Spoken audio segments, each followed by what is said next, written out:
In pursuit of this quest, we turn to experts so we can learn all we can about dyslexia and what causes it. I'm Dr. Tim Conway, and I've been involved in the treatment and research of dyslexia for the past 17 years. I'm a board member of Einstein Montessori School. To study the brain, scientists can use functional magnetic resonance imaging, or fMRI, and positron emission tomography, better known as PET scan. With these tools, we can label areas of the brain and isolate those specific areas that are weakened.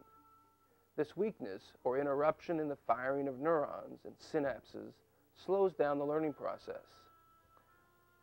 While there are many myths about the causes of dyslexia, well-designed research studies reliably identify one primary cause as a weakness in phonological awareness. Phonological awareness has three components: the ability to separate a word into each individual sound, the ability to notice changes in the sounds of a word, and the ability to self-correct errors in reading without using contextual clues or visual memory. Phonological awareness deficiencies are neurologically based. Neuroscientists have found that the dyslexic person is impaired primarily in one or more of the language centers in the left hemisphere of the brain.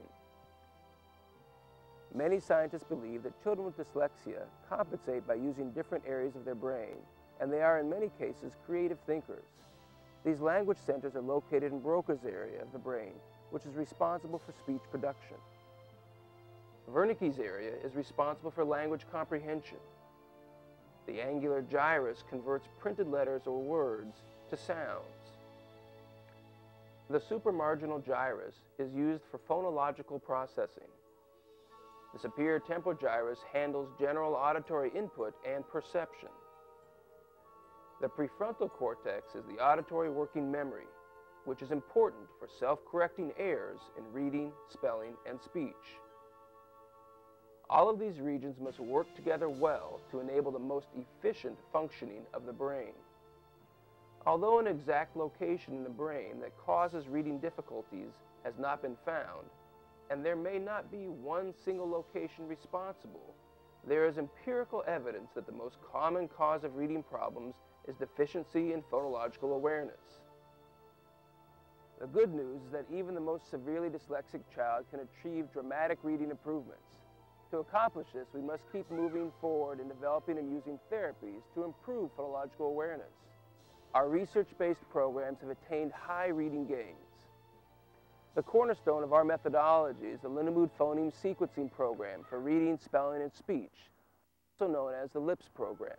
Children who struggle with reading and spelling often lack the ability to perceive the identity, number, and order of sounds within words. These abilities are known as phonological awareness skills. The LIPS program improves phonological awareness skills and so increases reading and spelling accuracy.